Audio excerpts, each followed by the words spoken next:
is Tarik Talk. Your host, Tarik Mendes, takes you on a journey with guests from all around the world. Broadcasting around the world. Around the world. This is Tarik Talk.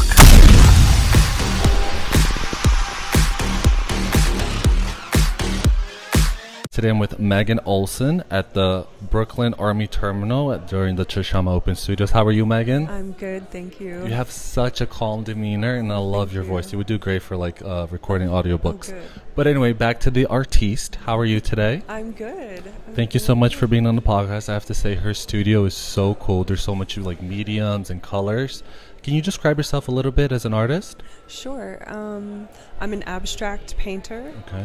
And I have a lot of inspiration from the early modernist painters of the 30s and 40s. Oh, wow.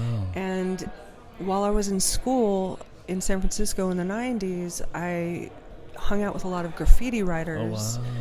And so I kind of merged both of these influences into an abstract form of my own sort of abstracted language. Yeah. And so now when I do it, it's almost like automatic writing. Yeah. Yeah. Wow, it's so I've never seen anything like this, and you just said it beautifully. It's so authentic.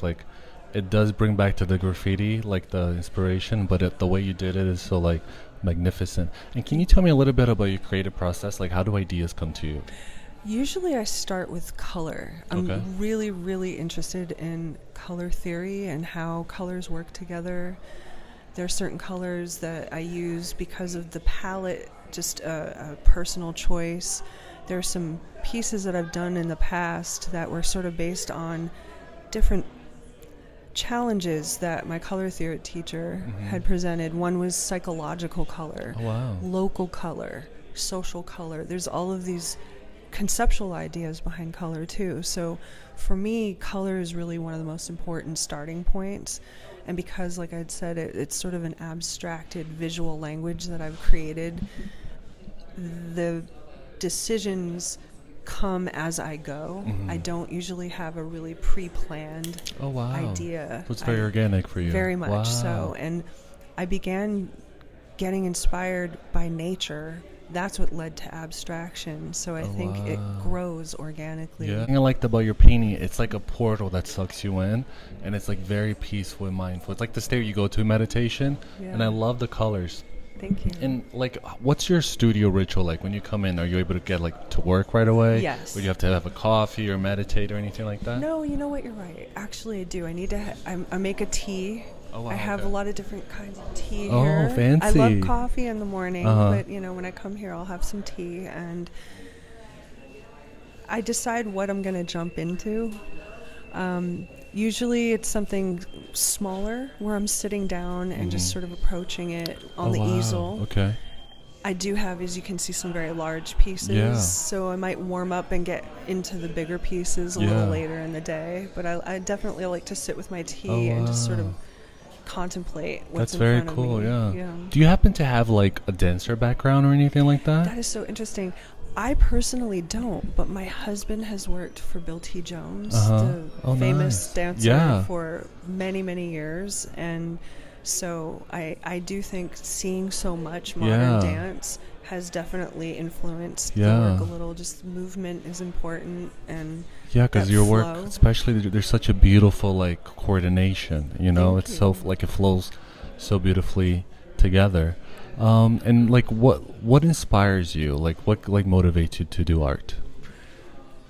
I think for me, I've been doing art since literally I was 2. It was just something that both of my parents, they divorced when I was 2, but they both were very interested in art. My father was a painter. My mother's really, really creative, and it was a value in my family. And I was an only child, so I think I spent so much time alone, being really interested in drawing and coloring and all of the things that you do as a kid, but I just kept going with it. That's so beautiful. And do you have those drawings or any artwork from that era? My mother has a couple of things, and there's this one newsletter my elementary school did where I have all these little drawings in it, and what's funny is I signed every single one. No way. Oh my gosh. I don't know That's why. so fabulous. It's hilarious. But yeah, at this point, I have to do art. And I don't really care so much about career. I have had a pretty good career with it, but that's not the motivation at all for me. It's just about, for me, pushing the materials and the medium as far as I can, and hope that I influence or at least inspire other artists. Oh wow, that's beautiful. And have that kind of feedback between artists. Oh wow. And how do you keep track of your ideas? Like, do you have like a notepad or a sketchbook, or does it all just like sit up there in the iCloud in your brain? Unfortunately, I write everything down, but in multiple places. Oh, okay. And I've been actually working on a book. Congrats. For like 15 years. Wow. Just keep writing about graffiti and modernism. Oh, wow, okay. It's just the things that inspire me and the similarities that I see between the two forms. Yeah. And really trying to give people that have done graffiti as their art form a voice in the fine art world, because they're incredibly talented people and really inspirational, and a lot of them do abstract art in their studio practices. So there's just this connection that I have to that world and this modernist sort of formal world and fine art, and I keep writing about it. Oh wow. And do you ever go back to your old work and like try to reference something or like redo something? No? No. Oh wow. No, I really don't. Have you created like an archive of your work that you can like visit when you feel like it?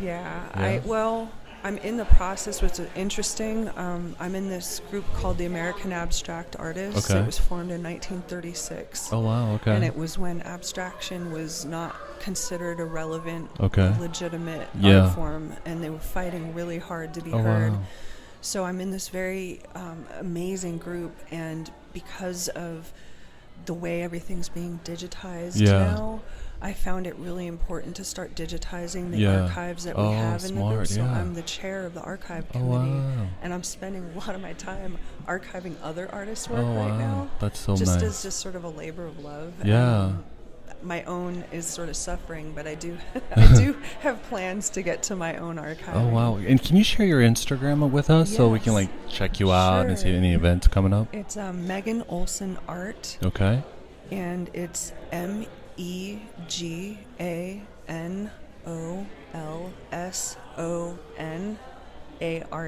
Oh, perfect. I always joke with people I interview, like whenever I ask for the Instagram, it's like we become cheerleaders because we start spelling. Right. And do you have any events coming up this year or next year? I do, actually. Excuse me. A friend of mine she has a store in the East Hampton. Okay. And she's doing a pop-up in the Lower East Side. Oh, nice. It's to be announced later in December, where they're going to feature my work, but I also have started painting on clothing. Oh, nice. So I'm going to do a little capsule for that event. Oh, wow. And then I'm in a group show in February with the American Abstract Artists. I'm not sure the venue and the information about that. And make sure to follow her, you guys, so we can all see. Thank you so much. Of course. And thank you so much, Megan. It's been a pleasure meeting you. You have the coolest vibe so far today. So chill, so relaxing. Sorry for my delayed brain. I've been doing this since like 7 a.m. And yeah, guys, go please follow her. She's amazing. The work is amazing. Everything is amazing. And hopefully we see each other then on your next show, okay? Thank you so much. Thank you. Have a great day. Thank you for listening to Tarik Talk. Follow Tarik Talk on all social media channels and check out the video interviews online.